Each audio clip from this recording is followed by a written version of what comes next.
अध्याय 1। ये चुक्सिया वह चुक्सिया नहीं है। एक फार्म हाउस के जर्ज आंगन में 16 या 17 वर्ष की एक सुंदर लड़की पुराने गहरे नीले कपड़े पहने हुए नाजुक हाथों से एक बड़ा चाकू पकड़े हुई थी और सख्त भांग के केक को काटने के लिए संघर्ष कर रही थी। एक मोटा लगभग 10 सेंटीमीटर का गोलाकार केक जो तले हुए सोयाबीन के अवशेषों से बना था। जब भी चाकू भांग के केक पर सरकता था तो वह अस्थिर और कांपता हुआ प्रतीत होता था, जिससे देखने वालों को बेचैनी महसूस होती थी। कुछ बगुले लड़की के चारों ओर चक्कर लगा रहे थे, चलते समय अपने सिर हिला रहे थे और अपनी पूंछ फड़फड़ा रहे थे। कभी कभी चोंच मारकर उसे झट से निगल जाते और फिर और खाने के लिए वापस आ जाते। मुख्य कमरे में रखे बड़े गमले के पास 30 वर्ष की एक दुबली पतली महिला गंभीर भाव से लड़की के दुबले पतले शरीर पर नजर डाल रही थी। उसने चूल्हे के चबूतरे पर एक पुआल की झाड़ू को जोर से पटका, फिर बर्तन को साफ करने के लिए इस्तेमाल किए गए पानी को निकालने के लिए घिसे हुए चम्मच को उठाया। अत्यधिक बल लगाने से कुछ ढीले पेंच नीचे गिर गए और करछूल का सिर उसके हैंडल से अलग हो गया, जिससे महिला के चेहरे और हाथ पर पानी के छींटे पड़ गए। भौहें चढ़ाते हुए महिला ने लंबे हैंडल वाले छलनी से करछूल का ऊपरी हिस्सा बाहर निकाला और उसे एक तरफ फेंक दिया। उसने अपने गीले एप्रन और आस्तीनों पर थपकी मारी और बर्तन से सफाई का पानी चूल्हे के बगल में रखी एक गंदी पुरानी चमड़े की बाल्टी में ग्लॉप ग्लॉप ग्लॉप की आवाज के साथ निकाला। उसने पूर्वी कमरे में बैठे उस आदमी पर एक नजर डाली जो बाघ के सिर वाली गुड़िया से एक बच्चे को शांत कर रहा था। आंखें घुमाते हुए उसने गंदे पानी से भरी आधी बाल्टी उठाई और उसे स्विश की आवाज के साथ आंगन के बीचों बीच फेंक दिया। लड़की के आसपास मंडरा रहे बगुले खुशी से दौड़ते हुए आए और जमीन पर इधर उधर चोंच मारने लगे। भाग जाओ गंदे जीव, खाने के सिवा किसी काम के नहीं, दूर हटो, महिला ने डांटते हुए कहा और मुर्गियों के झुंड पर फेंकने के लिए मुट्ठी भर मिट्टी उठाने के लिए नीचे झुकी। अपनी ओर फेंकी गई धूल की बौछार को नजरअंदाज करते हुए संतुष्ट बगुले उदासीनता की नीति अपनाते हैं, जिससे महिला का गुस्सा और भड़क उठता है। उसने कोने में पड़े एक बड़े पत्थर को उठाने के लिए अपना हाथ बढ़ाया और उसे उन पर फेंक दिया।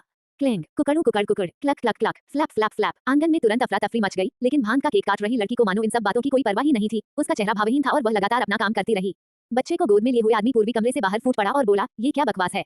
क्या मुर्गियां बिना आपके चिल्लाने और हंगामा मचाए पानी नहीं पी सकती? मैं कसम खाता हूँ, बिना कुछ गड़बड़ किए आप आराम से दिन नहीं बिता सकते, तभी आपको संतुष्टि मिलेगी। महिला ने चम्मच से आदमी पर वार किया। आसान दिन। किसी पुरुष से शादी करो तो तुम्हें कपड़े और भोजन मिलेंगे, लेकिन मैंने तुमसे शादी की है और मुझे ठीक से कपड़े पहनने और खाने तक की सुविधा नहीं है। एक अच्छा घर होना तो दूर की बात है। क्या तुम सच में मर्द हो? उस आदमी ने तेजी से अपना शरीर मोड़ा और पानी का चम्मच सीधे उसकी पीठ पर लगा, जिससे पानी की बूंदें बच्चे के छोटे से चेहरे पर बिखर गईं। बच्चे के होंठ सिकुड़ गए और वह जोर जोर से रोने लगा। बच्चे के लिए व्याकुल वह व्यक्ति क्रोध से भरे चेहरे के साथ महिला की ओर भौहें चढ़ाकर देखने लगा। वह महिला बिना रुके उस आदमी की ओर सिर झुकाकर बोली, तुम इतनी आंखें फाड़कर क्यों घूर रहे हो? अगर तुम मर्द हो तो मुझे मारो, मुझे एक घूंसे से मार डालो, आओ मुझे मारो। अब क्या हो रहा है? ये सब शोर शराबा किस बात का है? तभी नीले टॉप और काले पतलून पहने एक 50 वर्षीय महिला बाहर से अंदर आई, कुछ ही तेज कदमों में उस आदमी के पास पहुंची और बच्चे को छीनते हुए बोली, देखो शुभान कितना डरा हुआ है। माँ, तुम्हें मेरे लिए खड़ा होना होगा। वो महिला की दर्द भरी और कर्कश चीखें कपड़ों में लिपटे बच्चे की आवाज को दबा रही थी। चुड़ून, तुम मर्द हो, मेचिन को थोड़ी देर अपनी मनमानी करने दो, चुक्सिया की दादी ने कहा। माँ, मैंने उसे अपनी मनमानी क्यों नहीं करने दी? लड़की ने धारहीन चाकू नीचे रख दिया और एक असहाय भरते हुए अपनी दुखती कलाइयों और सुन्न उंगलियों को रगड़ा। पिछले 6 महीने से भी अधिक समय से इस तरह के विवाद लगभग हर दिन होते रहे थे। वह न केवल उनसे अभ्यस्त होने में असफल रही थी, बल्कि वे उसके लिए लगातार चिड़चिड़े होते जा रहे थे। लिन चुक्सिया ने ऐसा कौन सा पाप किया था कि उसे स्वर्ग से इस तरह की सजा मिल रही है? वास्तव में वह लिन चुक्सिया ही थी, फिर भी साथ ही साथ वह लिन चुक्सिया नहीं भी थी। चुक्सिया, तुम्हारी पीठ इतनी गीली क्यों है? क्या आपकी बड़ी भाभी ने इसे आप पर छिड़का था? उस सौम्य पूछताछ से लिन चुक्सिया के मन में व्याप्त झुंझलाहट काफी हद तक कम हो गई। उसने अपना सिर पीछे की ओर झुकाया और अपने सामने खड़ी अधेड़ उम्र की महिला की ओर चिंता भरे चेहरे से देखते हुए कहा, माँ, कुछ नहीं है, बस एक छींटा पड़ा है। वैसे आज आप इतनी जल्दी वापस कैसे आ गए? तुम्हारे पिता और मैंने काम बांट लिया है और वो बचा हुआ काम खुद ही पूरा कर सकते हैं। चुक्सिया की माँ झाओ युलान ने अपनी बेटी के सिर को छूते हुए कहा, आखिरकार इतनी गर्मी नहीं है। आपकी सेहत। वह भरते हुए आगे बोलने में असमर्थ हो गई। बेटी हमेशा से ही कमजोर थी और जब से वह गंभीर रूप से बीमार पड़ी थी, तब से वह और भी कमजोर हो गई थी। हालांकि परिवार के पास उसकी रिकवरी के लिए आवश्यक पोषण का खर्च उठाने की क्षमता नहीं थी। झाओ युलान का दिल दुख से भर गया। माँ, मैं ज्यादा सक्रिय रहने से ठीक हो जाऊंगी। चुक्सिया झट से खड़ी हो गई और झाओ युलान का हाथ झटकते हुए बोली, मेरे बारे में चिंता मत करो। झाओ युलान की आंखें थोड़ी लाल हो गईं। उस गंभीर बीमारी के बाद से उसकी बेटी हमेशा उसके प्रति उदासीन रही थी। इसी वजह से वह रात को बहुत रोती थी। अंततः आशा की किरण दिखाई देने लगी। जैसे ही शाम ढलने लगी, चुक्सिया के पिता लिन बाओहे एक फावड़ा और कुल्हाड़ी लेकर घर आए। अपनी बेटी पर कुछ निगाहें डालने के बाद कम बोलने वाले उस व्यक्ति ने अपनी पत्नी की ओर जिज्ञासा भरी नजरों से देखा। बुखार उतर गया है और वो लगभग ठीक हो गई है, झाओ युलान ने खुशी से कहा, और लिन बाओहे के चिंतित चेहरे पर तुरंत राहत की सांस दिखाई दी। अपने माता पिता की सच्ची चिंता ने चुक्सिया को एक सुखद एहसास से भर दिया। पापा, मम्मी, मुझे भी कल काम पर जाने दीजिए। बिल्कुल नहीं, लिन बाओहे और झाओ युलान ने एक सुर में इस विचार को लगभग खारिज कर दिया। चुक्सिया, तुम्हारा कमजोर शरीर इतना भारी काम कैसे संभाल सकता है? कुछ देर और आराम करो और अपनी भाभी की बातों को दिल पर मत लो। सांस। अंत में चुक्सिया की मां बार बार आहें भरती रही। ग्रामीण इलाकों में बेटे का न होना जड़ों से जुड़ाव न होने के बराबर माना जाता था और इसे बेहद हीन दृष्टि से देखा जाता था। जिस घर में वे रह रहे थे उसमें एक केंद्रीय कमरा, एक पूर्वी कमरा, साथ ही एक पूर्वी और एक पश्चिमी संलग्नक शामिल थे। पूर्वी कमरा और संलग्न कमरा चुक्सिया के सबसे बड़े चाचा का था, जबकि पश्चिमी संलग्न कमरा चुक्सिया के परिवार का था और दोनों परिवार केंद्रीय कमरे को साझा करते थे। ये व्यवस्था इसलिए की गई थी क्योंकि चुक्सिया के पिता का कोई बेटा नहीं था। चुक्सिया के दादाजी ने अनिच्छा से चुक्सिया के परिवार के रहने के लिए एक पश्चिमी शैली का कमरा आवंटित किया। चुक्सिया की छोटी चाची ने जुड़वा लड़कों को जन्म दिया था, इसलिए चुक्सिया के दादा दादी ने दूसरा घर चुक्सिया के छोटे चाचा को दे दिया। वो बुजुर्ग दंपति भी वहीं रहते थे और उनका कहना था कि 100 साल बाद ये घर चुक्सिया के छोटे चाचा और उनकी पत्नी का होगा। चुक्सिया की बड़ी भाभी हमेशा तिरस्कार से नाक सिकुड़ती और हंगामा करती हुई रोती रहती थी, जो स्वाभाविक रूप से इसलिए था क्योंकि उन्हें ये बात नापसंद थी कि चुक्सिया का परिवार एक कमरे में रह रहा था और वह उन्हें बाहर निकालना चाहती थी। मैं रात का खाना बनाने जाती हूँ, चुक्सिया की मां ने अपनी आंखों के कोने में मौजूद आंसू पोंछते हुए कहा और केंद्रीय कमरे की ओर चली गई। चुक्सिया वहीं रुक गई। वह अभी भी सदमे में थी और उसने उनका पीछा नहीं किया। माँ, क्या आपके पेट में फिर से दर्द हो रहा है? जब चुक्सिया की मां खाने की टोकरी लेकर वापस आई तो वह झुकी हुई थी। ये सोचकर कि उसकी माँ की पुरानी बीमारी फिर से उभर आई है, चुक्सिया जल्दी से काम से उतरकर उसकी मदद करने चली गई। नहीं, चुक्सिया की माँ ने गहरी सांस ली और अपने पेट के आसपास के हिस्से से एक अंडा निकाला और खुशी से भरी धीमी आवाज में चुक्सिया को देते हुए कहा, मैंने इसे तुम्हारे लिए उबाला है। चुक्सिया को तुरंत एहसास हुआ कि खाना बनाते समय उसके सबसे बड़े चाचा के परिवार का कोई ना कोई सदस्य हमेशा अचानक बाहर आ जाता था। जल्दबाजी में उसकी माँ ने उसे उसके कपड़ों में छुपा दिया होगा। ताजा उबला हुआ अंडा। चुक्सिया ने जल्दी से झाऊ युलान के कपड़े ऊपर उठाए और उसके पेट पर एक लाल धब्बा देखा। चुक्सिया, जो शायद ही कभी आंसू बहाती थी, चुपचाप सिसकते हुए झाऊ युलान के कपड़े नीचे गिरा दिए। जब वह सावधानी पूर्वक अंडे का छिलका उतार रही थी तो अंडा किनारे पर लुढ़क गया। फिर उसने अंडे को 3 टुकड़ों में तोड़ दिया और कहा, पापा मम्मी आपको भी खाना चाहिए, मुझे इसे निगलना मुश्किल लग रहा है। झाऊ युलान ने अंडे को चुक्सिया की ओर वापस धकेलते हुए कहा, चुक्सिया अच्छी बच्ची बनो, अगर आपकी भाभी इसे देख लेंगी तो हमारे आने वाले दिन और भी कठिन हो जाएंगे। यह अंडा तुम्हारी मोटी चाची ने दिया था, उन्होंने कहा कि उन्हें तुम्हारे लिए बहुत दुख हो रहा है। झाऊ युलान का गला भर आया और वह आगे नहीं बोल सकी। लिन बाओहे हमेशा की तरह चुपचाप अंडे को वापस चुक्सिया की ओर धकेलकर केंद्रीय कमरे में जाने के लिए उठ खड़ी हुई। कुछ देर बाद वह मक्के के दलिया के 3 कटोरे लेकर लौटा और बोला, खाने का समय हो गया है। पापा मम्मी, मैं ये सुनिश्चित करूंगी कि हमारे आने वाले दिन अच्छे हों, चुसिया ने खाना खाने के बाद अचानक कहा। उसने अंडा खाया और दलिया पिया और यहाँ तक कि ज्वार और मक्के के आटे को मिलाकर बनाई गई मुश्किल से निगलने वाली रोटी भी उसने जबरदस्ती खा ली। वह शुरू से ही निष्क्रिय रही थी, उसे इस युग से जुड़ाव का कोई एहसास नहीं होता था, ठीक वैसे ही जैसे वह अपने माता पिता के साथ सच्चा जुड़ाव महसूस नहीं कर पाती थी। इसलिए जिन खाद्य पदार्थों और पेय पदार्थों को वह नापसंद करती थी, उनके लिए वह खुद को मजबूर करने की बजाय अपने स्वास्थ्य को बिगड़ने देना बेहतर समझती थी। फिर भी लोगों के दिल मांस के बने होते हैं और आधे साल से अधिक समय तक साथ रहने के बाद उसका दिल धीरे धीरे उनके प्रति नर्म हो गया। वह जानती थी कि इस युग के माता पिता भी उससे उतना ही प्यार करते हैं जितना कि पिछले युग में उसके माता पिता करते थे। अब जबकि उसने किसी और के शरीर पर कब्जा कर लिया था, वह अब इस तरह से नीरस जीवन नहीं जी सकती थी। झाऊ युलान ने खुशी से अपनी आंखें सिकुड़ते हुए कहा, श्रेया, जब तक तुम्हारी शादी एक अच्छे परिवार में हो जाती है और तुम आरामदेह जीवन जीती हो, तब तक तुम्हारे पिताजी और मैं उन दिनों को अच्छे दिन मानेंगे। हम। लिन बाओहे का जवाब जितना संक्षिप्त हो सकता था उतना ही संक्षिप्त था, लेकिन उनके चेहरे की कोमलता से पता चलता था कि वह भी खुश थे। जब झाऊ युलान ने चुक्सिया को जन्म दिया तो चुक्सिया की दादी को जब पता चला कि यह एक पोती है तो उन्होंने बच्ची की तरफ देखा तक नहीं, प्रसवोत्तर देखभाल में मदद करना तो दूर की बात है। परिणामस्वरूप प्रसव के दौरान समय से पहले बिस्तर से उठ जाने के कारण झाऊ युलान बीमार पड़ गई और बांझ हो गई। इस बारे में बेशक लिन बाओहे और झाऊ युलान को खेद था, लेकिन बाद में दंपति ने वास्तविकता को स्वीकार कर लिया और अपनी बेटी को पूरे दिल से प्यार और दुलार दिया।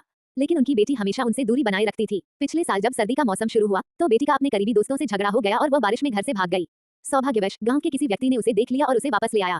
बारिश में बीमार पड़ने के बाद बेटी अपने माता पिता के प्रति और भी उदासीन हो गई, कभी कभी तो वह उनसे बात करने में भी बहुत आलसी हो जाती थी। सौभाग्यवश हाल ही में उसका रवैया धीरे धीरे बदल रहा था।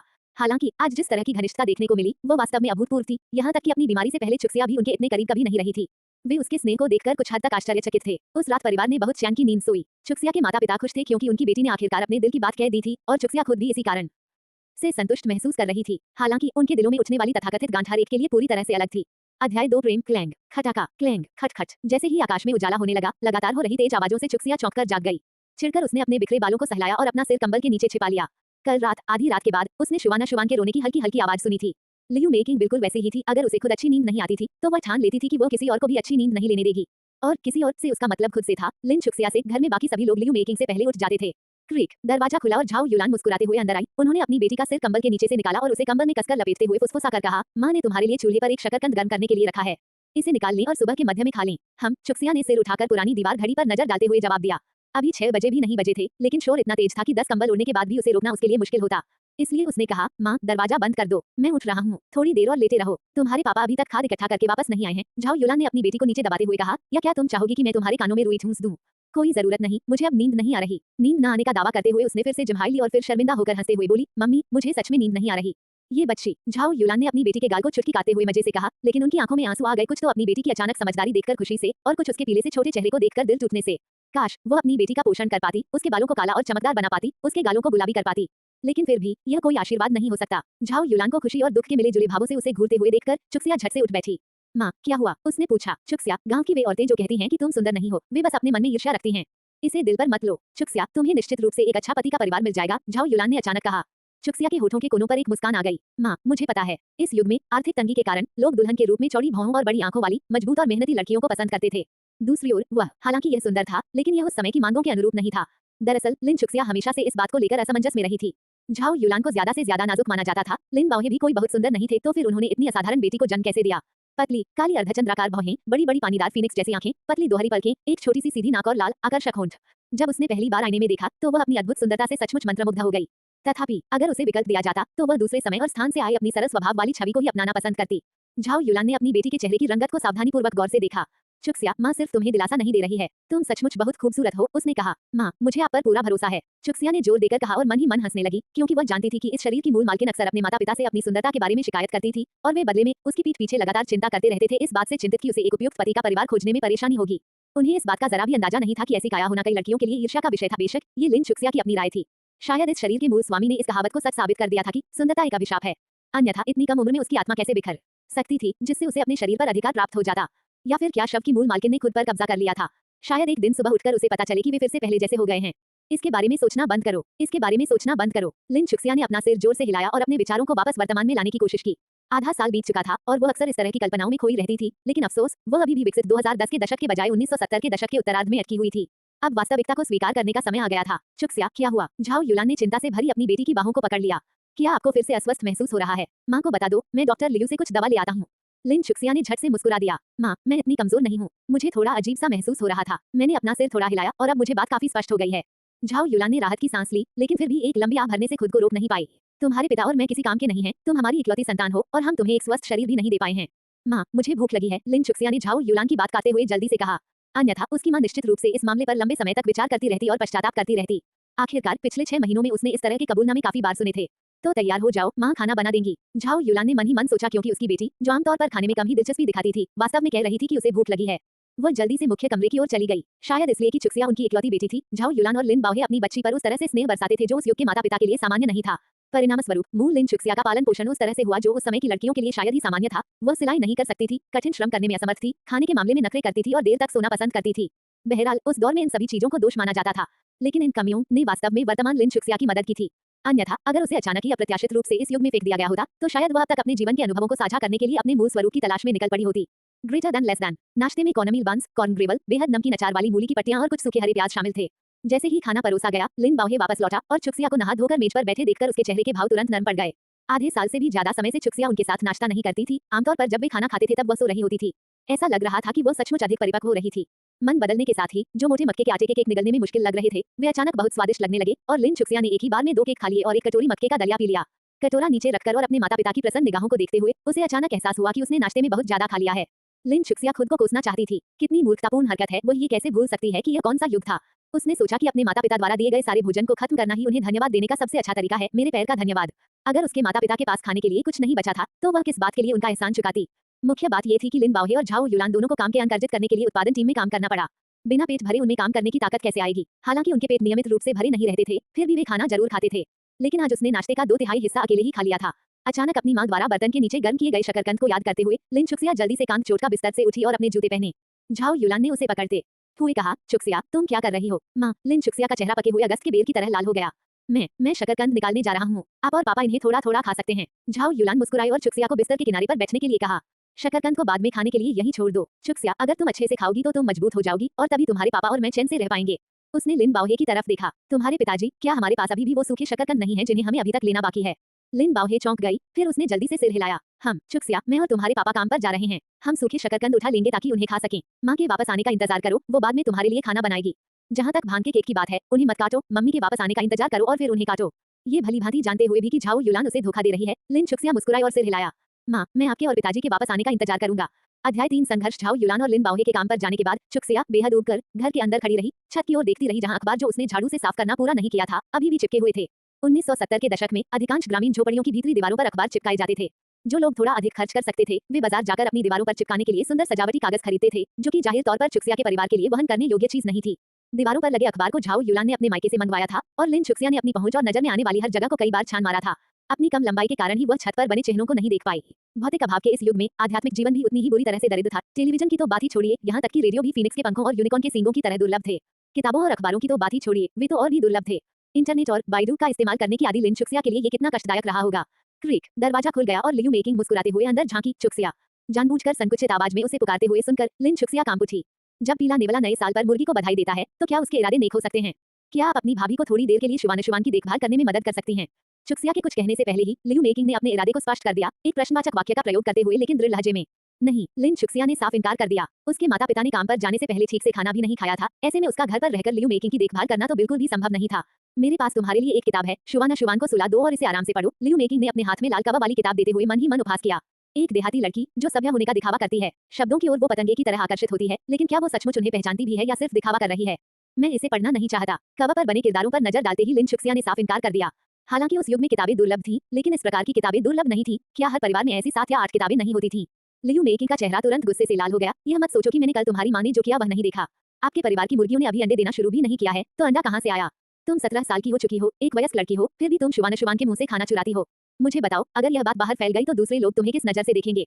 लिन चुक्सिया ने भावहीन होकर लियू मेकिंग को घूरते हुए कहा, तुम बस इतना कहना चाहती हो कि अगर मेरी प्रतिष्ठा खराब हो जाती है, तो मुझे अच्छे पति के परिवार में शादी करने का सपना भी नहीं देखना चाहिए, है ना? ये बिल्कुल सही है। हालांकि मेरी मां द्वारा पकाया गया अंडा आपकी मुर्गियों से बिल्कुल भी संबंधित नहीं है, एक पैसे के बराबर भी नहीं। अगर तुमने ऐसी अफवाहें फैलाने की हिम्मत की, तो मोटी चाची मेरी मां और मेरे लिए न्याय की मांग करेगी। ये फिर से मोटी चाची हैं। लियू मेकिंग ने ठंडी सी सांस ली, मुड़ी और अपने घर वापस चली गई। दरवाजा बैंग बैंग की आवाज के साथ बंद हो गया, फिर शुभान शुभान के रोने की आवाज सुनाई दी। चुक्सिया ने अपना माथा मलने से खुद को नहीं रोका। गांव में एक कहावत प्रचलित है, बारिश के दिन बच्चे को थप्पड़ मारना क्योंकि करने के लिए कुछ और नहीं है, और ऐसा लगता है कि लियू मेकिंग की भी ऐसी ही एक आदत थी, गुस्से में बच्चे को थप्पड़ मारना क्योंकि करने के लिए कुछ और नहीं है, ग्रेटर दैन लेस दैन। लगभग 9 बज चुके थे। ये देखकर चुक्सिया बिस्तर से उठी, जूते पहने और लिन बाओहे द्वारा दीवार के पास सूखने के लिए छोड़े गए गोबर को पलट दिया। परिवार के पास जलाने के लिए पर्याप्त लकड़ी नहीं थी, इसलिए गर्म बिस्तर कांध रखने के लिए लिन बाओहे हर सुबह ताजा गोबर उठाता था, उसे सुखाता था और ईंधन के रूप में इस्तेमाल करता था। जलने पर आने वाली गंध सुखद नहीं थी, लेकिन ठंड से नफरत करने के लिए उसे कौन दोष दे सकता है? गाय के गोबर का काम खत्म करने के बाद चुक्सिया ने अपनी दैनिक दिनचर्या शुरू की। भांग के केक काटना। पोषक तत्वों से भरपूर और सस्ते भांग के केक उन सभी घरों के लिए अपरिहार्य थे जो मुर्गी पालन या पशुधन पालते थे। लेकिन वे इतनी कसकर एक साथ दबे हुए थे कि उन्हें चाकू से पतली पट्टियों में काटना पड़ा और फिर मुर्गियों या सुअरों को खिलाने से पहले उन्हें नरम करने के लिए पानी में भिगोना पड़ा। ग्रामीण इलाकों के अधिकांश बच्चों के लिए भांग के केक काटना बहुत आसान काम था, लेकिन उसके लिए जो ये काम बाहरी लड़की थी, ये काम बहुत ही तकनीकी था। झाओ युलान एक काम 10 मिनट में पूरा कर सकती थी, जबकि उसे 2 घंटे लगे। किसी और के शरीर पर कब्जा करने के बाद मुफ्तखोरी करने में असहज महसूस करते हुए वह केवल मुर्गियों को दाना खिलाना, गाय के गोबर को पलटना और भांग के उपले काटना जैसे काम ही कर पाती थी। इसलिए भले ही उसने शुरू में इस युग को अस्वीकार कर दिया था और वास्तव में झाओ युलान और लिन बाओहे को स्वीकार नहीं किया था, लेकिन अपनी मन की शांति के लिए उसने इन कामों को करने की पहल की। सौभाग्य से मूल लिन चुक्सिया घरेलू कामों में बहुत अच्छी नहीं थी, अन्यथा उसके नाजुक स्वभाव के कारण उसके लिए इन कामों में सफल होना वास्तव में मुश्किल होता। शुभान शुभान, क्या तुम्हें शकरकंद पसंद है? लो, मम्मी के लिए एक टुकड़ा और तुम्हारे लिए एक। लियू मेकिंग शुभान शुभान को अपनी बाहों में लिए हुए, हाथ में आधा खाया हुआ भुना हुआ शकरकंद लिए मुख्य घर के प्रवेश द्वार पर आई। चुक्सिया की पलकें फड़क उठी और बिना कुछ कहे वो उठी और चूल्हे के नीचे देखा। सचमुच झाओ युलान द्वारा वहां दबाई गई भुनी हुई शकरकंद गायब थी। उसकी छोटी मुट्ठी कस गई और फिर ढीली पड़ गई। भुने हुए शकरकंद को लेकर लियू मेकिंग से झगड़ा करना, ये कुछ ऐसा था जो वह अपनी 21वीं सदी की मानसिकता के साथ नहीं कर सकती थी, लेकिन फिर भी वह बहुत गुस्से में थी। लियू मेकिंग इतनी बेशर्मी से वह चीज कैसे ले सकती थी जिसमें उसके माता पिता भी उसके ठीक होने के लिए शामिल नहीं होते थे? लियू मेकिंग ने अपना सिर पीछे घुमाया और चुक्सिया की ओर पलकें झपकाईं, उसके होठों के कोने मुड़े और फिर उसने आगे की ओर देखा। शुभान शुभान, क्या ये स्वादिष्ट नहीं है? लो, मम्मी तुम्हें एक और टुकड़ा देंगी। शुभान शुभान को एक निवाला खिलाने के बाद लियू मेकिंग ने जानबूझकर अपने होठों को चटकाया, मीठे स्वाद का आनंद लेते हुए। चुक्सिया को लियू मेकिंग के चेहरे के भावों को समझने के लिए देखने की जरूरत नहीं थी। रहने भी दो, वो शकरकंद के लिए कोई हिंसक बवाल खड़ा करने वाली नहीं थी। उसे भविष्य में और अधिक सावधान रहना होगा और अपना खाना पहले से ही किसी सुरक्षित स्थान पर छिपाकर रखना होगा। इन विचारों से खुद को दिलासा देते हुए चुक्सिया मुड़ी और दरवाजे की ओर चल पड़ी। जैसे ही वह दहलीज पार करने वाली थी, लियू मेकिंग ने अचानक अपना पैर आगे बढ़ा दिया, जिससे चुक्सिया लड़खड़ाकर जमीन पर गिर गई। हा, हंसती हुई। ठीक उसी समय एक हष्ट-पुष्ट लड़की आंगन में दाखिल हुई। लियू मेकिंग और शुभान शुभान को जोर जोर से हंसते देख उसने दीवार से टिकी झाड़ू उठाई और दौड़कर उनके पास गई। तुम फिर से चुक्सिया को तंग कर रही हो?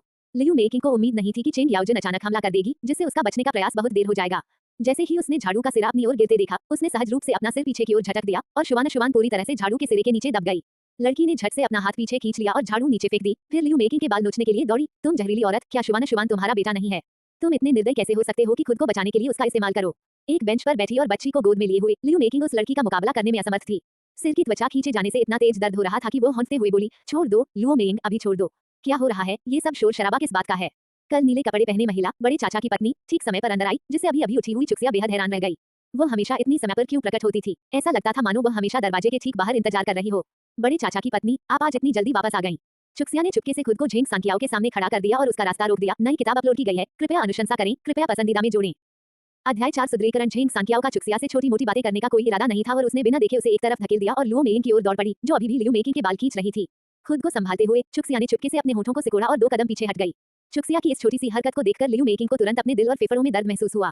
वह इस झगड़े में फंसने से बचने की कोशिश कर रही थी, लेकिन तभी उसकी आंखों में चुक्सिया के दिल की धड़कन तेज हो गई। लियू मेकिंग ने शायद गलत दवा ले ली है, वरना वह उस निर्दयी और उदासीन लड़की चुक्सिया के लिए क्यों खड़ी होना चाहती? लेकिन अब, हालांकि वह बेहद गुस्से में थी, फिर भी वह चुक्सिया के खिलाफ कुछ नहीं कर सकती थी। लियू मेकिंग उसके बाल खींच रही थी और शुभान शुभान को अपनी बाहों में लिए हुए वह केवल अपनी सास झेंग सांकियाओ के आने और उसे बचाने का बेसब्री से इंतजार कर रही थी।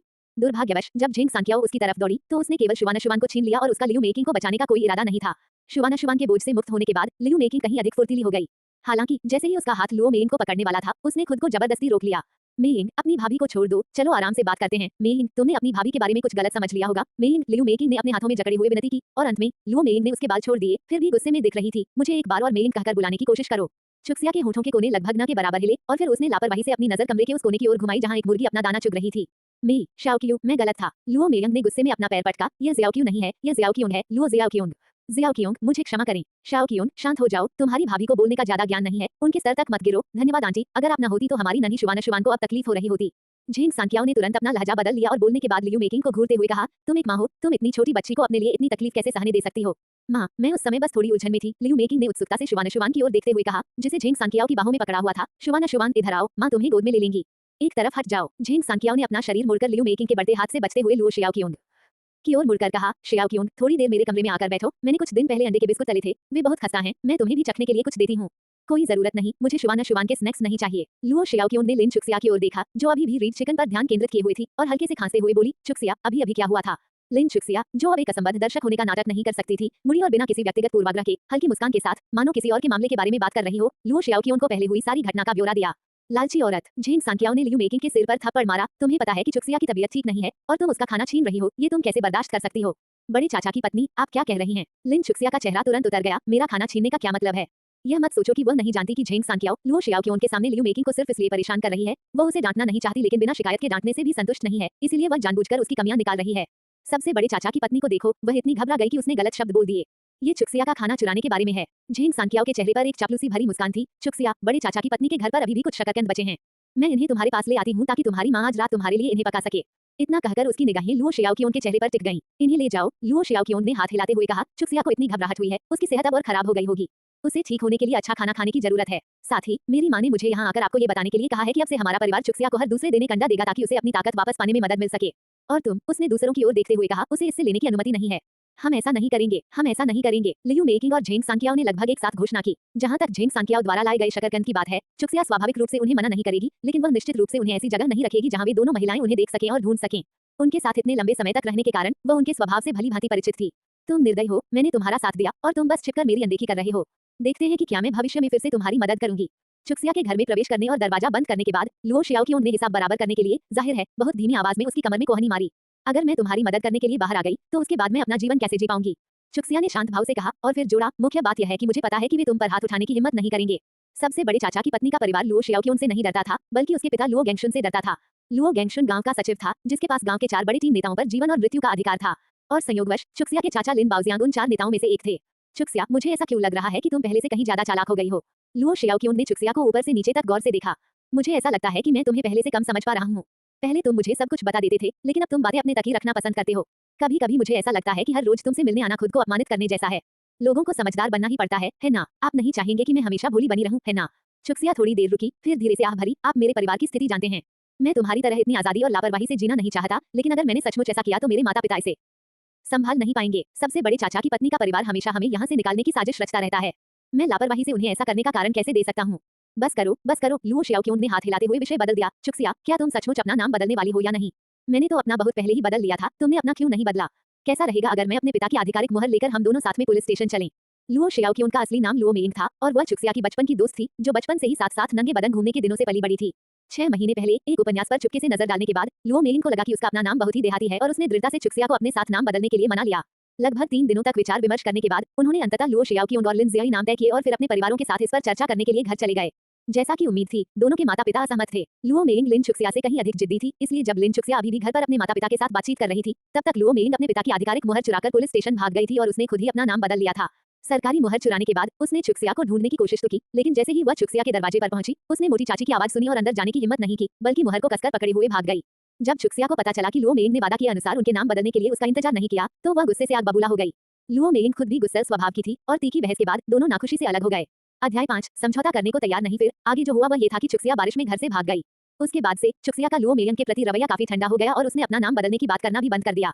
शायद अपराधबोध के कारण पिछले 6 महीनों के दौरान चाहे चुक्सिया का लुओ मेइंग के प्रति रवैया कितना भी ठंडा क्यों न रहा हो, उसने हमेशा उसकी रक्षा की। और जबकि चुक्सिया ने नाम बदलने का मुद्दा फिर कभी नहीं उठाया, वहीं लुओ मेइंग समय समय पर इसका जिक्र करती रहती थी। इसे बदलने की कोई जरूरत नहीं है, चुक्सिया नाम काफी अच्छा लगता है। लिन चुक्सिया को लगा कि उसका नाम उसके माता पिता ने रखा है और वह उनकी बेटी का शरीर धारण करके उनके द्वारा दिए गए नाम को बदल नहीं सकती। इसके अलावा सबसे महत्वपूर्ण बात यह थी कि उसका असली नाम लिन चुक्सिया था। वह अपनी इकलौती परिचित चीज को खोने का जोखिम नहीं उठा सकती थी। कुछ और हल्की फुल्की बातचीत के बाद लुओ शियाओ को चुक्सिया से वह उत्साहजनक प्रतिक्रिया नहीं मिली जिसकी उसे चाह थी, इसलिए उसे यह नीरस लगा और वह जाने के लिए उठ खड़ी हुई। उसने चुक्सिया से वादा करवाया कि अगर बड़े चाचा की पत्नी का परिवार फिर से उसे परेशान करने की हिम्मत करे तो वह तुरंत उसे फोन करेगी और उसने कसम खाई कि वह चुक्सिया की मदद के लिए आएगी।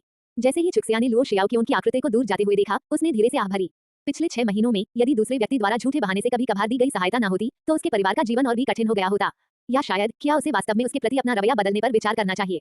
श्रेया, शुवान इतना भूखा है कि रो रहा है। क्या यहाँ खाने के लिए कुछ है? जैसा कि उम्मीद थी, श्रेया की उनके जाते ही बड़े चाचा की पत्नी चुक्सिया को ढूंढते हुए आ गईं। बड़े चाचा की पत्नी, यहाँ मुझे भला क्या अच्छा खाना मिल सकता है? चुक्सिया ने झेंग सांकियाओ को व्यंग्य भरी मुस्कान दी और सीधे सीधे उसकी पोल खोल दी। क्या बड़े चाचा की पत्नी को मुझे शकरकंद देने का पछतावा हो रहा है और वो उन्हें वापस मांग रही हैं? नहीं, हाँ, झेंग सांकियाओ कुछ बार हंसी, फिर सहजता से विषय बदलते हुए बोली, चुक्सिया, जब एक परिवार एक छत के नीचे रहता है तो कुछ गर्मजोशी और स्नेह होना चाहिए। आपको नहीं लगता कि अंदरूनी और बाहरी लोगों के बीच अंतर करना महत्वपूर्ण है? चुक्सिया मुस्कुराई और सहमत हुई। बड़े चाचा की पत्नी सही कह रही हैं। हालांकि एक बात ऐसी है जो मुझे पूरी तरह समझ में नहीं आती। मेरे चाचा टीम लीडर हैं और मेरे माता पिता उनके अधीन काम करते हैं। वो हमेशा उन्हें सबसे गंदे और सबसे थकाऊ काम सौंपता है, और जब काम के अंकों की गिनती की बात आती है तो वो न केवल अतिरिक्त अंक दर्ज करने में विफल रहता है बल्कि कम अंक भी दर्ज करता है। आप उसे कैसे समझाएंगे? बच्चे, क्या तुम्हें लगता है कि टीम लीडर बनना आसान है?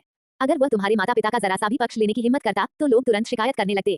चुक्सिया, क्या तुम्हें सच में लगता है कि तुम्हारे चाचा के पदावनत होने का तुमसे कोई लेना देना नहीं है? अरे लड़की, इसका सीधा संबंध इस बात से है कि क्या तुम्हें भविष्य में एक अच्छा पति का परिवार मिल पाएगा या नहीं। इस बिंदु पर झेंग सांकियाओ ने सावधानी से चारों ओर देखा और चुक्सिया के करीब झुकते हुए अपनी आवाज धीमी करते हुए कहा, दरअसल तुम्हारे चाचा तुम्हारे माता पिता की गुप्त रूप से बहुत मदद कर रहे हैं, लेकिन उन्होंने तुम्हें नहीं बताया क्योंकि उन्हें डर है कि तुम कोई रहस्य नहीं रख पाओगी, कहीं ये बात लुओ मेरियंग तक न पहुंच जाए।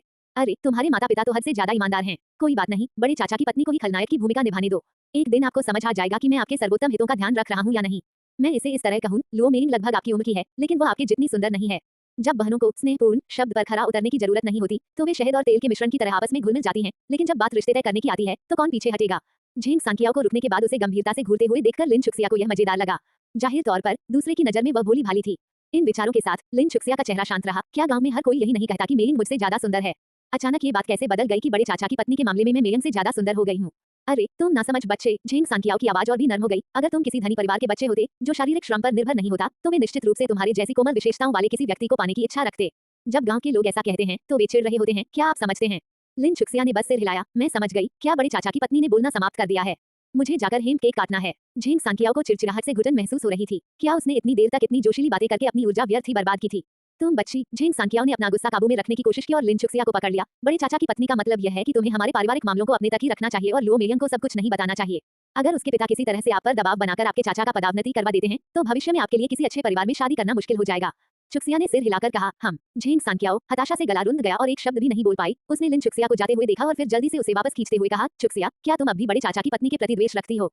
लिन चुक्सिया ने हैरानी से उसकी ओर देखा। पिछली बार जब आपने और लुओ मेरियंग ने अपने नाम बदले थे, उस घटना के बारे में बड़े चाचा की पत्नी ने तुम्हें जो कुछ भी बताया था वह सब सच था, लेकिन किसे पता था कि तुम उसे इतनी गंभीरता से ले लोगे? लिन चुक्सिया के होठों के कोने हल्की सी ठंडी हंसी के साथ हल्के से ऊपर की ओर मुड़ गए। तो उसके और लुओ मेरियंग के बीच का झगड़ा और झेंग सांकियाओ का दखल ही इन सब की वजह था। दूसरे शब्दों में कहें तो इस दुनिया में उनका आगमन, उनका लिन चुक्सिया बनना, सब कुछ झेंग सांकियाओ की बदौलत ही संभव हुआ। धिक्कार है, इस शापित झेंग सांकियाओ ने उसे इस भयावह युग में ला खड़ा किया है जहां खरगोश भी शौच करने से इनकार कर देते हैं। लिन चुक्सिया अब झेंग सांकियाओ से एक शब्द भी बात नहीं करना चाहती थी और उसने तुरंत उदास चेहरे के साथ उसे एक तरफ धकेल दिया। शकरकंद के बारे में क्या? जब झेंग सांकियाओ को एहसास हुआ कि वो लड़की तेल और नमक की दीवार की तरह भेद्य है तो उसने अपना दिखावा छोड़ दिया। उसने अपने लक्ष्य का एक अंश भी हासिल नहीं किया था, इसलिए बेहतर यही होगा कि वह कुछ ठोस मांग ले। लिन चुक्सिया ने उसे घूरते हुए कहा, क्या तुम अपनी बात पर कायम रहने के लिए काफी बड़ी नहीं हो गई हो? जो चीज दे दी गई है उसे वापस लेने का कोई कारण है क्या? भाड़ में जाओ। धिक्कार है, उसके असभ्य होने के लिए उसे दोष मत दो। उसने लगभग आधा साल तक कष्ट सहा था जिससे उसकी आंखें लगभग खराब हो गई थीं। ये सोचकर दुख होता है कि यह सब उस अभागी औरत की वजह से हुआ। अगर हत्या के गंभीर परिणाम न होते तो वह सचमुच उसका गला घोंट देना चाहती। तुमने तो दुनिया को उलट-पुलट कर दिया। तुमने सचमुच अपनी ही दुनिया उलट-पुलट कर दी। झेंग सांकियाओ गुस्से से लाल हो गई और उसने चुक्सिया के चेहरे पर थप्पड़ मारने के लिए हाथ उठाया। लेकिन तत्काल नुकसान नहीं उठाना चाहिए, इसलिए घबराहट में चुक्सिया ने नुकसान को रोकने के लिए बिस्तर के किनारे से कुछ उठा लिया। झेंग सांकियाओ के हाथ से बहता खून देखकर चुक्सिया भी हक्का-बक्का रह गई। उसने जानबूझकर ऐसा नहीं किया था, सचमुच जानबूझकर नहीं। उसे कैसे पता चलता कि उसने जो चीज पकड़ी थी वह कैंची थी, और वो भी उस समय की जल्दबाजी में झेंग सांकियाओ के खुरदुरे हाथों से। अगर वो उसके चेहरे पर लग जाए तो इसके क्या परिणाम होंगे? पूर्वी कमरे में बच्चे की देखभाल कर रही लियू मेकिंग और अपनी सास के शकरकंद लाने का इंतजार कर रही लियू मेकिंग ने चीख सुनी और तुरंत दौड़कर वहां पहुंची। फिर उसने एक दहला देने वाली चीख के साथ चिल्लाकर कहा, हत्या, हत्या, चुक्सिया, तुम अभागी लड़की। वो आंगन में दौड़ी और चिल्लाई, कोई जल्दी आओ, मदद करो। हत्या, कोई मदद करो, हत्या हो गई है। लुओ मेकिंग से अभी अभी पिटी गई लियू मेकिंग अभी भी अपने भीतर के गुस्से को दबाए हुए थी। अब चुक्सिया पर सारा दोष मढ़ने और उसकी प्रतिष्ठा को बर्बाद करने का ये बिल्कुल सही मौका था। घर में सिर्फ 3 लोग थे, तो अगर उसे और उसकी सास को सिर्फ होंठ हिलाने के लिए दोषी न ठहराया जाए तो और किसे दोषी ठहराया जा सकता है? अध्याय 6 रक्तपात की घटना। चुक्सिया मोटे तौर पर लियू मेकिंग के विचारों का अनुमान लगा सकती थी और उसका दिमाग तेजी से दौड़ रहा था। एक अनपेक्षित नजर से उसने देखा कि झेंग सांकियाओ दर्द से कराहते हुए अयोस कह रही थी, लेकिन उसकी आंखों में विजय का भाव था। वो कुछ क्षणों के लिए स्तब्ध रह गई, फिर उसे एहसास हुआ कि उसके साथ धोखा हुआ है। ये सच था कि झेंग सांकियाओ उसे मारना चाहता था, लेकिन चुक्सिया द्वारा गलती से झेंग सांकियाओ को चोट पहुंचाना झूठ था। स्पष्टतः झेंग सांकियाओ द्वारा कैंची से उसके हाथ में छेद करना जानबूझकर किया गया था, जिसका उद्देश्य संभवतः उनके परिवार को घर से बाहर निकालना था। ये बहुत ज्यादा है। लिन चुक्सिया की आंखों में उदासी छा गई, फिर उसने धीरे से झेंग सांकियाओ की बांह पकड़ ली और फूट-फूट कर रोने लगी। बड़े चाचा की पत्नी, वाह वाह वाह, अगर तुम्हें मुझे पीटना ही है तो पीट लो, लेकिन मेरे चेहरे पर क्यों हमला कर रहे हो? वाह वाह वाह, मैं पहले से ही बदसूरत हूँ और अगर तुम इसे और भी बदसूरत बना दोगे तो मैं किसी का सामना कैसे कर पाऊंगी। वाह वाह वाह, मैं घबरा गया और अपना चेहरा ढकने के लिए कुछ भी उठा लिया। ओह माय गॉड, अगर मुझे पता होता कि तुम इतनी ताकतवर हो, बड़े चाचा की पत्नी, वाह वाह वाह, मैं इसे ब्लॉक नहीं करता। वाह वाह वाह, आखिर पिछली बार तो मैं लगभग मर ही गया था। वाह वाह वाह, अगर थप्पड़ खाने से मेरी मौत हो जाए तो ठीक है। वाह वाह वाह। झेंग सांकियाओ ये देखकर दंग रह गई कि लिन चुक्सिया ऐसे रो रही थी मानो उसकी अपनी मां की मृत्यु हो गई हो। उसके चेहरे पर अविश्वास स्पष्ट रूप से दिखाई दे रहा था। चुशिया बचपन से ही शायद ही कभी आंसू बहाती थी, उसे रुलाना उतना ही मुश्किल था जितना किसी मुर्गे से अंडा दिलवाना। उसे यही बात पता थी, इसीलिए उसने आखिरी क्षण में अपना मन बदल लिया और अपना हाथ आगे बढ़ाया। यहाँ क्या हुआ मीकिंग, क्या हो रहा है? उसी क्षण आंगन के बाहर से अस्त व्यस्त कदमों की आवाज और शोरगुल भरी पूछताछ सुनाई दी। दूसरे चाचा, तीसरी चाची, चौथे मालिक। चुक्सिया एकदम आपाक हो बैठी, उसके पास कैंची थी और उसने मेरी सास पर वार करने की कोशिश की। क्या हुआ है, क्या हुआ है? जब लियू मेकिंग अपनी चीखें सुनकर दौड़कर आए पड़ोसियों को जोर जोर से समझा रही थी, तभी एक मोटा ताजा व्यक्ति आंगन में तेजी से दाखिल हुआ। इससे पहले कि लियू मेकिंग कुछ जवाब दे पाती, मोटा ताजा व्यक्ति घर में प्रवेश कर चुका था। मोटी चाची, वाह वाह वाह, उस महिला को देखकर लिन चुक्सिया, जो जोर जोर से रो रही थी, कमजोरी से गिर पड़ी। श्रेया, श्रेया, हिम्मत रखो, हे भगवान, कितना बड़ा पाप। मोटी चाची ने चुक्सिया को बाहों में भर लिया और झेंग सांकियाओ पर भौहें चढ़ाते हुए कहा, सांकियाओ, ये तो बस कुछ शकरकंद हैं। क्या मेरियम के बाहर जाते ही उन्हें छीनना वाकई जरूरी था? अगर आपको वाकई कुछ शकरकंदों की इतनी ही जरूरत है, तो आपको अपनी बहू को नियंत्रित करना चाहिए और उसे चुक्सिया की चीजें चुराने से रोकना चाहिए। यूलान और बाओहे भूखे पेट काम पर क्यों जाते हैं? क्या ये चुक्सिया के स्वास्थ्य लाभ के लिए नहीं है? क्या आपको समझ नहीं आ रहा कि चुक्सिया खाने की इतनी सख्ती से रखवाली क्यों कर रही है?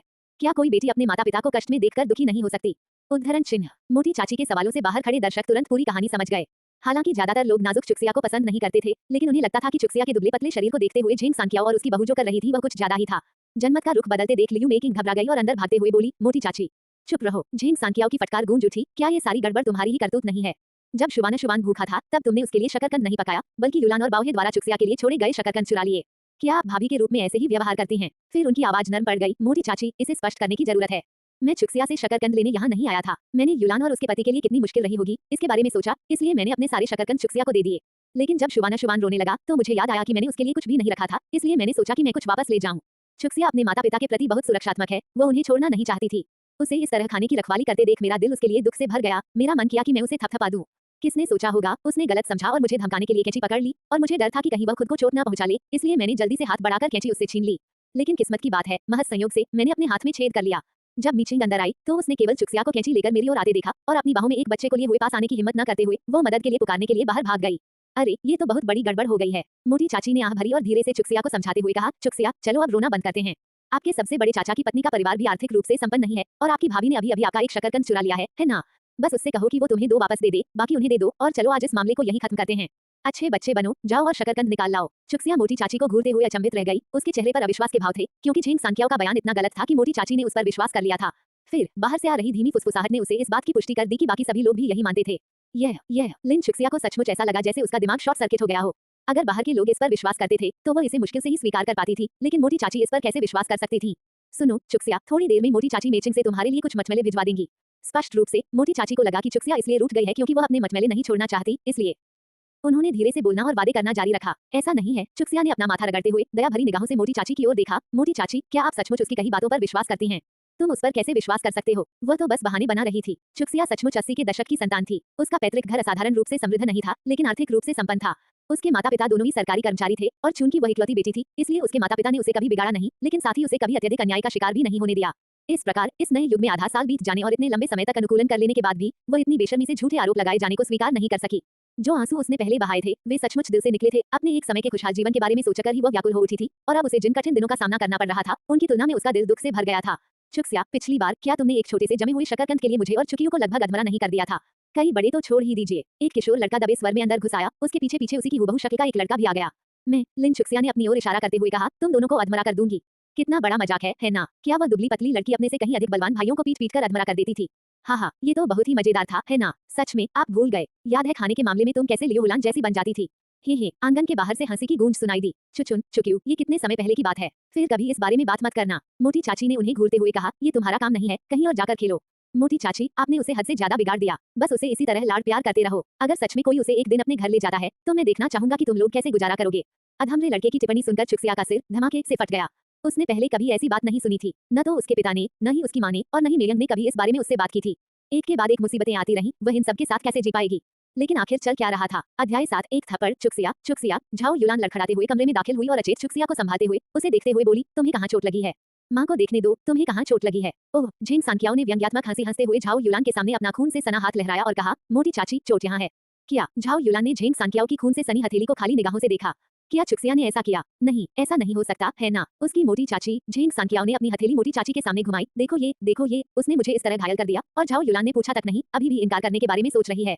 सभी लोग सोचते हैं कि लाओ के घर का दंपत्ति ईमानदार है, लेकिन अब देखिए, ईमानदार लोग भी बेईमानी भरे काम करना पसंद करते हैं। उसके मन में चाहे कितने ही सवाल हों, उन्हें बाहरी लोगों के सामने जाहिर करना ठीक नहीं था। लिन चुक्सिया ने धीरे से झाओ युलान के हाथ पर थपथपाते हुए कहा, माँ, मैं ठीक हूँ। फिर उसने पहले कही हुई बातों को बिना बदले दोहराया और उसके बाद मोटी चाची ने तुरंत मामले को संभालने की कोशिश की। युलान, बिल्कुल यही हुआ था। हम न तो बच्चे को दोष दे सकते हैं और न ही सांकियाओ को। मेरी राय में इसे ऐसे ही रहने दो। उसका मतलब ये था कि झाओ युलान को इस बात पर ध्यान नहीं देना चाहिए कि झेंग सांकियाओ ने लगभग लिन चुक्सिया को टक्कर मार दी थी, और साथ ही झेंग सांकियाओ को भी इस बात पर ध्यान नहीं देना चाहिए कि लिन चुक्सिया ने उसे घायल कर दिया था।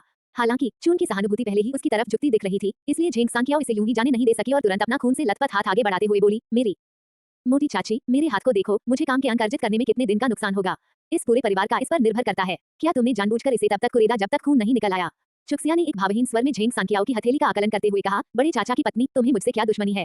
मुझे फंसाने के लिए तुम अपने ही हाथ में कैंची घोंप दोगे, यहाँ तक कि घाव को तब तक कुरेयोगे जब तक खून न निकल जाए। जो व्यक्ति खुद के प्रति इतना क्रूर हो सकता है, वह कुआं, मुझे यह नहीं कहना चाहिए। मैं इस तरह से और नहीं रह सकती। अब एक ही छत के नीचे रहना सचमुच असंभव है। झेंग सांकियाओ जोर जोर से रोने लगी। ये बदमाश लड़का मुझे दिन भर तंग करता रहता है, भला कौन मेरी इज्जत करेगा? उसकी मोटी चाची, ये सारी घटनाएं तुम्हारी आंखों के सामने हुई। क्या मैं ये सब मनगढ़ंत कहानी बना रही हूँ? जरा देखिए उन्होंने क्या कर दिया है। ये जीवन असहनीय है। बड़े चाचा की पत्नी, आपको इतना दयनीय व्यवहार करने की जरूरत नहीं है। स्मैक, चुक्सिया के पीले पड़े चेहरे पर तुरंत एक लाल हाथ का निशान उभर आया। जो शब्द वो कहना चाहती थी, वो उसके गले में अटक गया, अनकहा। वह अविश्वास से भरे चेहरे के साथ झाओ युलान को सीधे देखती रही। झाओ युलान ने अपनी निगाहें फेर ली और झेंग सांकियाओ की ओर देखते हुए कहा, भाभी, मैंने बच्चे को मारा है। शांत हो जाए, ये सब मेरी और बावहे की गलती है। हमने अपने बच्चे की परवरिश ठीक से नहीं की। भाभी जी, हम एक परिवार हैं और हमें भविष्य में भी एक ही छत के नीचे रहना होगा। ठीक है, चलो अभी के लिए एक ही छत के नीचे रहना जारी रखते हैं। झेंग सांकियाओ ने खड़े होकर और अभी भी हैरान चुक्सिया की ओर गहरी आह भरते हुए कहा, चुक्सिया, अपनी माँ से मार खाने के बाद क्या तुम अपने बड़े चाचा की पत्नी से नाराज हो?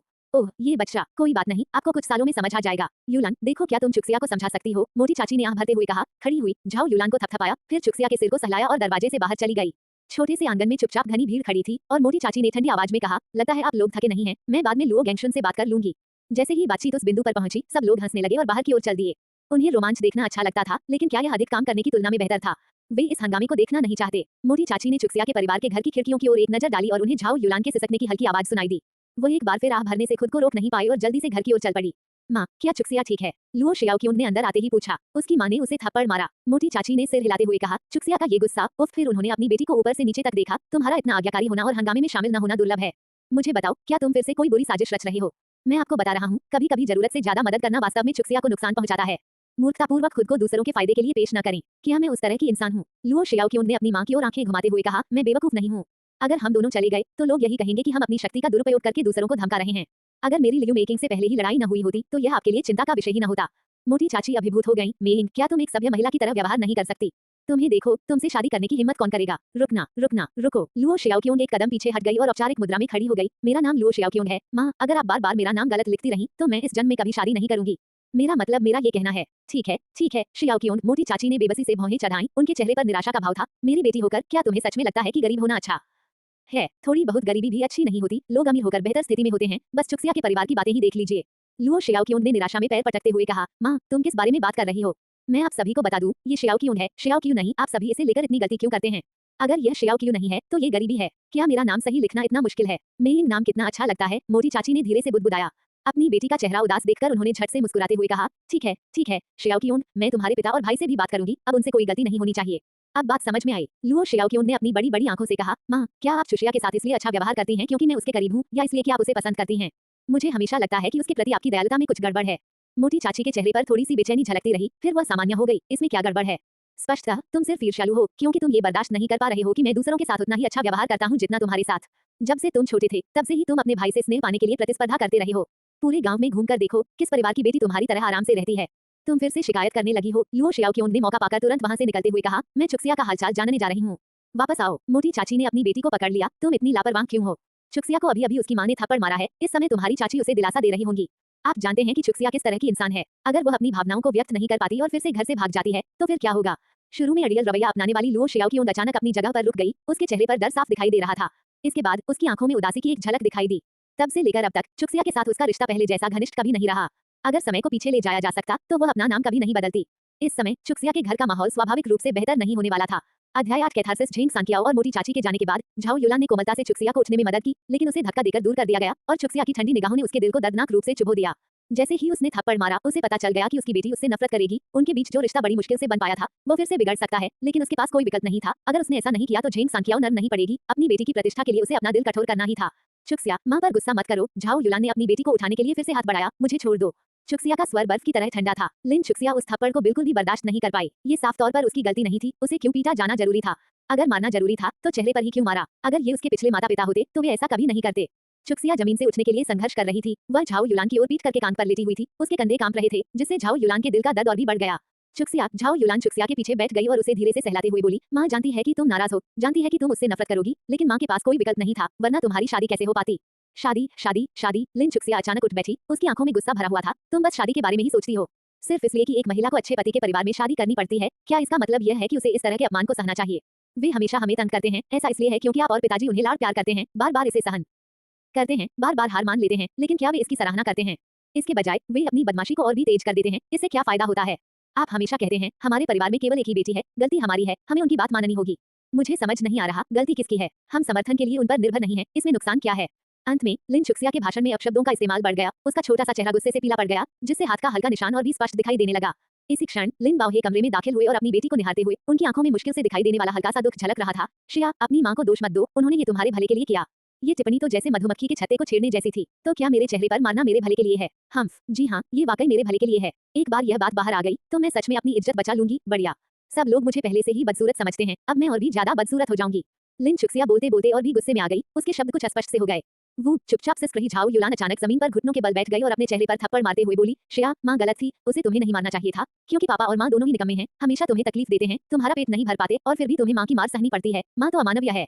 माँ। चक्सिया सदमे में अपनी माँ को गले लगा लिया। उसकी आवाज रुंध गई जैसे उसका गला घुट रहा हो। वह एक और शब्द भी नहीं बोल पा रही थी। ये स्थिति उसके लिए बहुत ही भयावह थी। उसे अचानक एहसास हुआ कि बदलते समय में पालन पोषण कैसे पहले जैसा हो सकता है। वह बिल्कुल अमानवीय थी। वह अपने सबसे करीबी रिश्तेदारों को इस स्थिति तक कैसे पहुंचा सकती थी? वो समझ गई थी कि झाओ युलान ने ऐसा क्यों किया। असल में चुक्सिया अपने माता पिता के करीब नहीं थी और उनके आने के बाद तो वह और भी दूर हो गई। हाल ही में वे एक दूसरे के करीब आने लगे थे कि एक थप्पड़ से सब कुछ बर्बाद हो सकता था। झाओ युलान सचमुच डरी हुई और चिंतित थी। लिन बाओहे ने गहरी आह भरी, सिर हाथों में लेकर फर्श पर बैठ गया और अपने बालों को नोचने लगा। उसकी नसें फूल गई थीं। माँ, माफ करना, पिताजी, माफ करना, ये मेरी गलती है। थोड़ा शांत होने के बाद चुशिया ने गंभीरता से अपने माता पिता से माफी मांगी। अब से मैं ऐसा दोबारा नहीं करूंगी, वादा करती हूँ। चुशिया की मां ने अपनी बेटी को गले लगाया और आंसुओं की धारा बहाते हुए रोते हुए कहा, यह मां की गलती है, मां में कोई हुनर नहीं है, फिर भी उसने तुम्हें मारा, ये सब मां की गलती है। वो बार बार यही कुछ शब्द दोहराती रही। पापा उठो। चुक्सिया ने झाओ युलान को छोड़ा, बिस्तर से उठी और लिन बाओहे को ऊपर खींचा। एक पल के लिए रुकी और अचानक दरवाजा खोल दिया। इसे कहाँ रखा जा सकता था? ये गायब क्यों है? हाँ, मुझे याद है कि यह इसी कमरे में था, अब ये कहाँ चला गया? उद्धरण चिन्ह। वहां खड़े होकर अपना सिर बाहर निकालते हुए झेंग सांकियाओ और लियू मेकिंग थे, जिन्होंने अजीब तरह से 2 बार खांसा और मुख्य कमरे में घूमते हुए कुछ ढूंढने का नाटक किया। पूर्वी कमरे के दरवाजे पर सबसे बड़े चाचा लिन बाओजियांग और उनके चचेरे भाई लिन शुडोंग, जिन्होंने शुवानशुवान को गोद में लिया हुआ था, के चेहरे भी शर्मिंदा थे। जल्द ही लिन बाओजियांग ने अपने चेहरे पर एक बनावटी मुस्कान लाते हुए कहा, बाओहे, युलान, आज सांकियाओ और मेचिंग ही सही नहीं है। बच्चों को दोष मत दो। हा हा। लिन बाओहे ने सिर हिलाया। उसके गले से हम की हल्की सी आवाज निकली।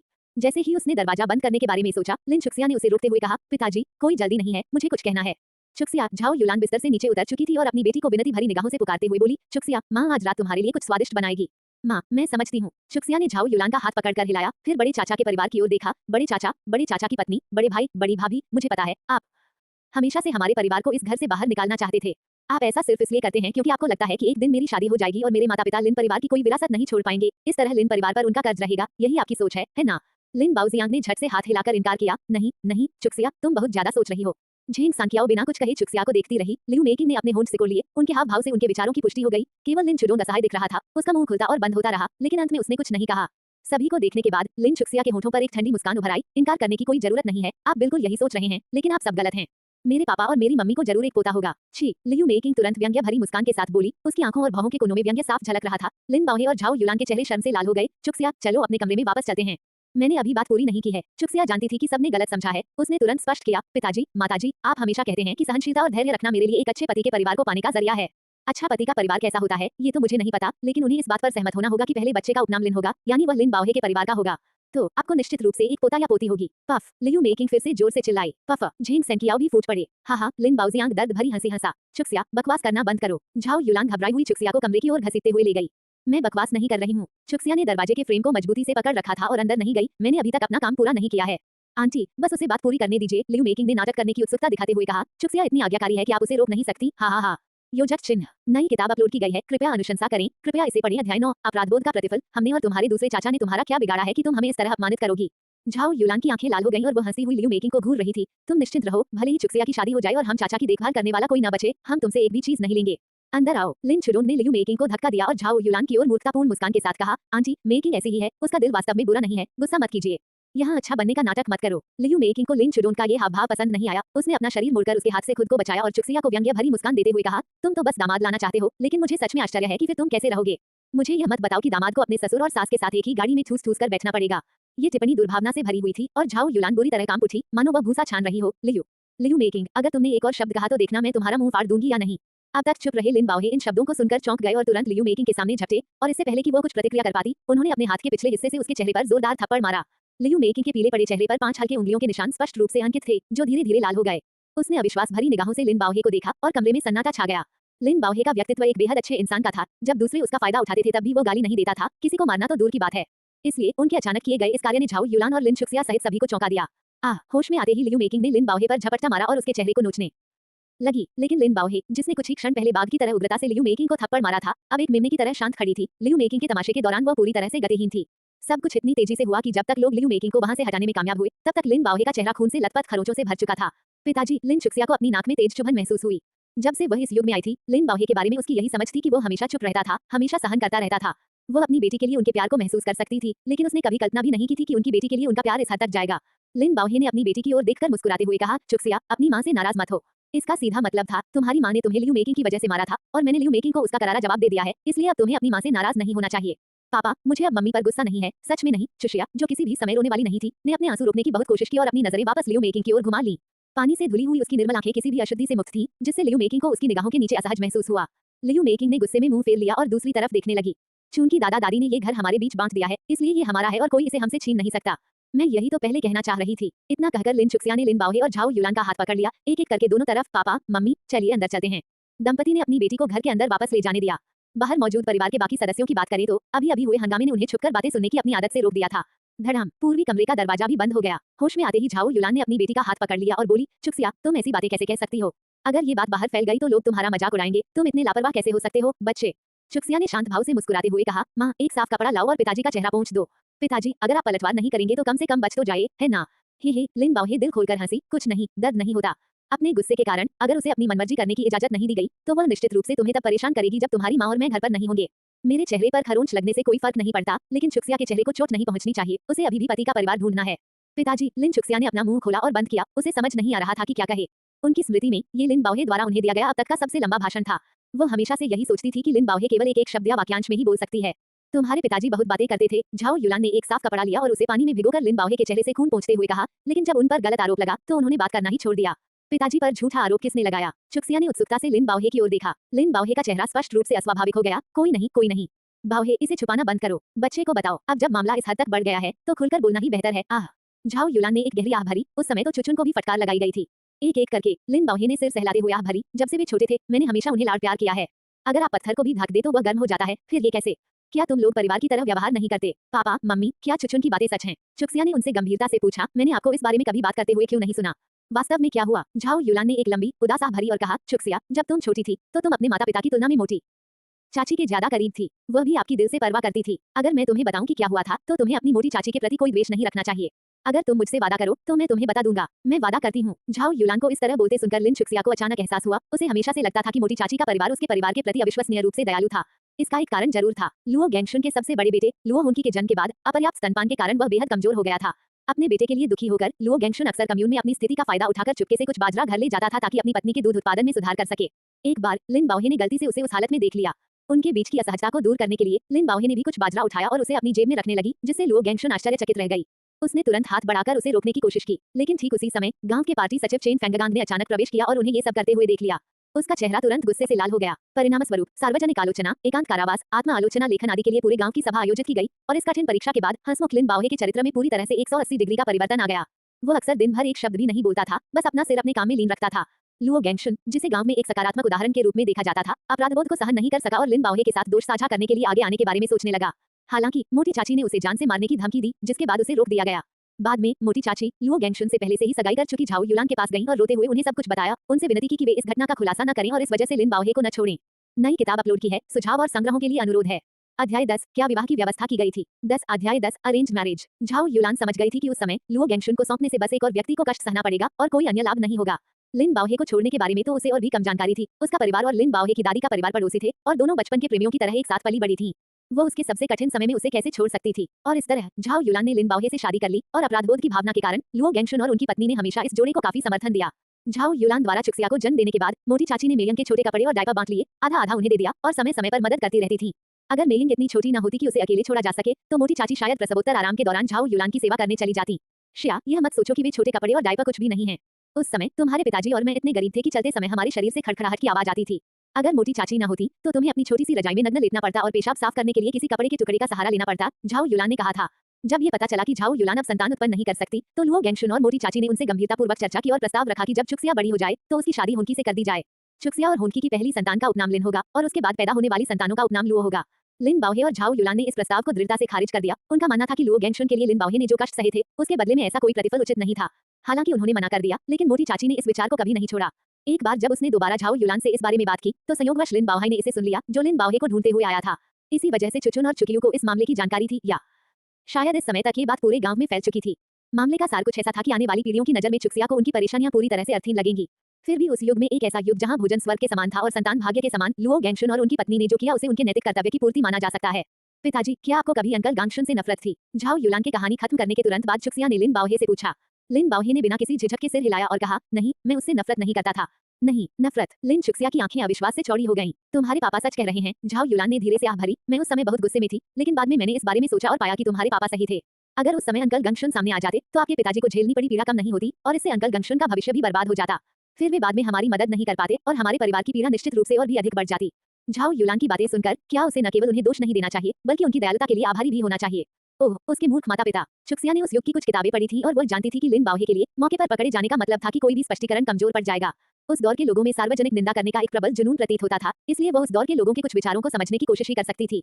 शायद वह फिर भी भाग्यशाली थी। अगर वह जागकर खुद को उस युग में पाती जब लिन बाओहे और उसके साथी युवा थे तो उसके पास शायद एकमात्र विकल्प यही होता कि वह एक रस्सी ढूंढे और उस तरह से अपनी जान दे दे। माँ, अगर आपको कुछ और कहना हो तो कह दीजिए। चलो आज सब कुछ साफ कर लेते हैं, ठीक है? झाओ युलान को ऐसा लग रहा था जैसे वो और कुछ कहना चाहती हो लेकिन हिचकिचा रही हो। ये देखकर चुक्सिया ने दृढ़ता से अपने जूते उतारे, कान के पलंग पर चढ़ गई और पालथी मारकर बैठ गई, ध्यान से सुनने के लिए तैयार। झाओ युलान ने गहरी सांस ली। चुक्सिया, तुम्हें दिन ब दिन समझदार होते हुए और अपने माता पिता का ख्याल रखते हुए देखकर हमें सचमुच खुशी हो रही है। लेकिन बच्ची, तुमने हमसे बिना चर्चा किए पति के परिवार को ढूंढने के बारे में ऐसा कैसे कह दिया? उन्हें इस बात पर सहमत होना होगा कि आपका पहला बच्चा पहले हमारा उपनाम अपना सकता है। चुक्सिया की ओर देखते हुए, जो पूरी तरह से हैरान लग रही थी, झाओ युलान को एहसास हुआ कि वो असली निहितार्थ को नहीं समझ पाई थी और उसे आगे समझाना पड़ा। अब जब तुमने ये कह दिया है तो तुम्हें हुनकी से शादी करनी ही होगी। लेकिन बच्ची, बचपन से ही तुम्हारी उससे कभी नहीं बनी। मुझे बताओ, इतनी बात आगे बढ़ने के बाद क्या तुम शादी करोगे या नहीं? क्यों? मुझे उससे शादी क्यों करनी चाहिए? लिन चुक्सिया का दिमाग इस बात को समझने में संघर्ष कर रहा था। भले ही उसने जिस शर्त का जिक्र किया था उसे मोटी चाची के परिवार ने पहले भी उठाया हो, इसका मतलब यह नहीं है कि वो लुओ हुनकी के अलावा किसी और को नहीं चुन सकती थी, है ना? ये किस तरह का तर्क था? जब भी लुओ हुनकी उसे देखता उसका चेहरा लाल हो जाता और उसकी गर्दन लड़ाकू मुर्गे की तरह मोटी हो जाती। वो हमेशा सोचती रहती थी कि उसने ऐसा क्या किया था जिससे वह नाराज हो गया था। जैसा कि बाद में पता चला, यह उनके बीच लंबे समय से चली आ रही दुश्मनी का नतीजा था। तो फिर उसे उस मूर्ख को क्यों स्वीकार करना चाहिए? चुक्सिया, ये फैट आंटी और अंकल गंगशुन ही थे जिन्होंने सबसे पहले यह विचार रखा था कि पहले बच्चे को हमारा उपनाम दिया जाए। अब जब आपने भी यही बात कह दी है तो अगर आप हुनकी से शादी नहीं करती तो अंकल गंगशुन और मोटी चाची अपना चेहरा कहाँ रखेंगे? लिन चुक्सिया ने अपनी मां को हैरानी से देखा। क्या दूसरों के चेहरे उसकी खुशी से ज्यादा महत्वपूर्ण थे? क्या ऐसा हो सकता है कि उसके माता पिता इसी कारण से उसे अतीत के बारे में बताने को तैयार थे?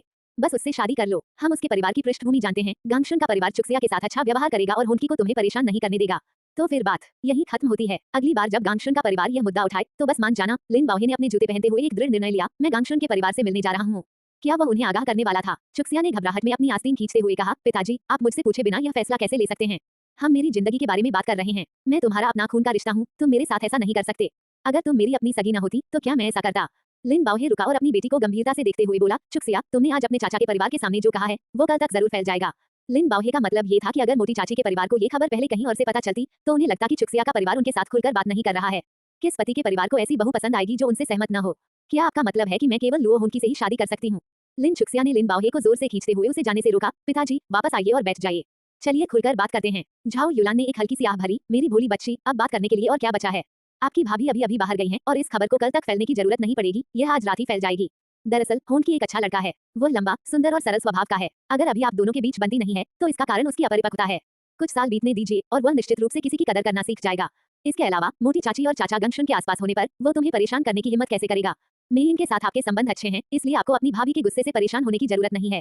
कुल मिलाकर अगर आप सचमुच लुओ परिवार में शादी करती हैं तो आपके पिताजी और मुझे बहुत सुकून मिलेगा। माँ, चुक्सिया ने निराशा से झाओ युलांग की ओर देखा। क्या आप पहले हमेशा मना नहीं करती थी? आपने पलक झपकते ही अपना मन कैसे बदल लिया? नई किताब अपलोड की गई है, सुझाव और बुकमार्क मांगे जा रहे हैं।